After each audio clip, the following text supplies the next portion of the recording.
আসসালামু আলাইকুম। কেমন আছেন সবাই? আশা করি আল্লাহর রহমতে আপনারা সবাই ভালো আছেন। আগামী ৭ নভেম্বর জাতীয় বিপ্লব ও সংহতি দিবস। আর এই বিপ্লব ও সংহতি দিবস উপলক্ষে আমি আপনাদের মাঝে একটি পোস্টার ডিজাইন শেয়ার করব এবং কিভাবে এই পোস্টার ডিজাইনটি মোবাইল দিয়ে কাস্টমাইজ করতে হয় সেটি সম্পূর্ণ ভিডিওতে দেখিয়ে দিব।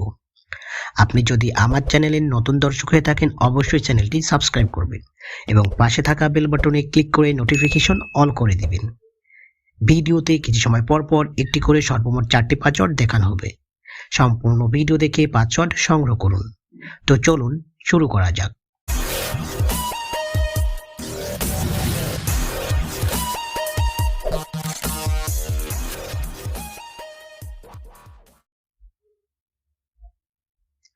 সর্বপ্রথম আপনাকে এই ভিডিওর ডেসক্রিপশন বক্সে আসতে হবে।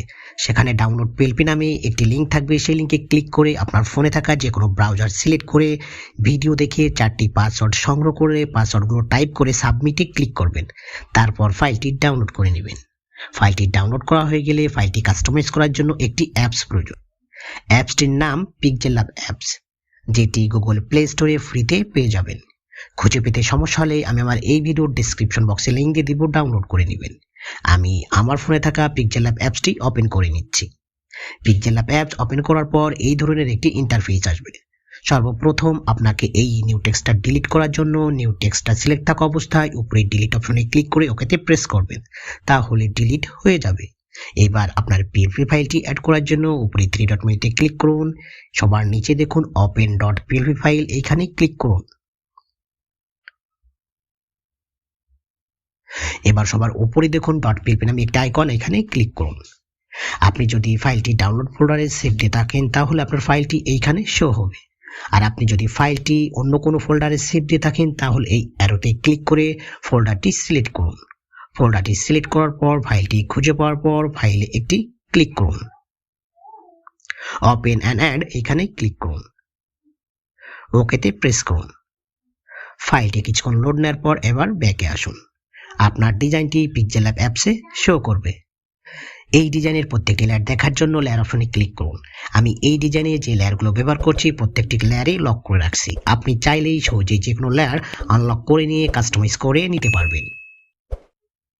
সর্বপ্রথম আমি আপনাকে এইখানে এই 3 জন নেতার ছবি পরিবর্তন করে দেখাবো। এই জন্য লেয়ার অপশনে আসুন। এবার নিচে এসে নেতাদের ছবি খুঁজে ডিলিট করে দিন। নতুন যে কোনো নেতার ছবি অ্যাড করার জন্য উপরে প্লাস মেনুতে ক্লিক করুন। এবার ফ্রম গ্যালারি,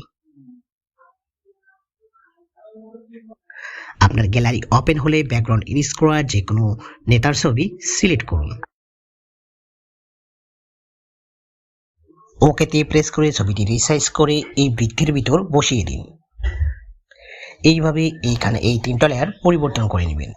এই 3টা লেয়ারের কাজ শেষ হলে আপনাকে সহজনের ছবিটি পরিবর্তন করতে হবে। এর জন্য লেয়ার অপশনে ক্লিক করুন। এবার নিচে দেখুন সহজনের ছবি, এটি ডিলিট করে দিন। নতুন যে কোনো একটা সহজনের ছবি অ্যাড করার জন্য উপরে প্লাস মেনুতে ক্লিক করুন। এবার ফ্রম গ্যালারি,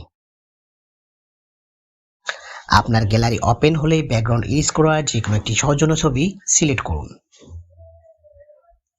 ওকেতে প্রেস করে ছবিটি রিসাইজ করে বসিয়ে দিন। সহজন্য ছবির কাজ শেষ হলে আপনাকে সহজন্য নামটা পরিবর্তন করতে হবে। এই জন্য লেয়ার অপশনে আসুন। সহজন্য নামটি খুঁজে বের করে লক থাকলে আনলক করে দিবেন। সাইডে দেখবেন পেন আইকন, এখানে ক্লিক করলে আবারও পেন আইকন আসবে।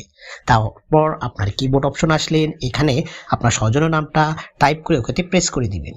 আপনি চাইলে সহজন্য লেখার কালারও পরিবর্তন করে নিতে পারবেন। এই জন্য টেক্সটটা সিলেক্ট থাকা অবস্থায় টেক্সট অপশনে এসে কালারে আসবেন। তারপর যে কোনো একটা কালার চুজ করে ওকেতে প্রেস করে দিবেন। এইভাবে আপনার যে লেয়ারগুলো কাস্টমাইজ করার প্রয়োজন হবে সবগুলো লেয়ার আনলক করে নিয়ে কাস্টমাইজ করে নেবেন। সবগুলো লেয়ার কাস্টমাইজ করা হয়ে গেলে ফাইলটি সেভ করার প্রয়োজন হবে। সেভ করার জন্য উপরে সেভ মেনুতে ক্লিক করুন। এবার নিচে দেখুন সেভ অ্যাজ ইমেজ। আপনি যদি ডিজাইনটি কোনো সোশ্যাল মিডিয়াতে পোস্ট করতে চান তাহলে কাস্টম যে সাইজটা আছে এটি দিয়েই সেভ করে নেবেন। আর যদি ডিজাইনটি প্রিন্ট করতে চান তাহলে ইমেজ ফরম্যাটে জিপিজি এর জায়গায় পিএনজি করে নেবেন। আর কাস্টম যে সাইজটা আছে এটি দিয়ে সেভ করে নেবেন, তাহলে ফুল এইচডি কোয়ালিটিতে প্রিন্ট করতে পারবেন। তো এই ছিল আমার আজকের ভিডিও।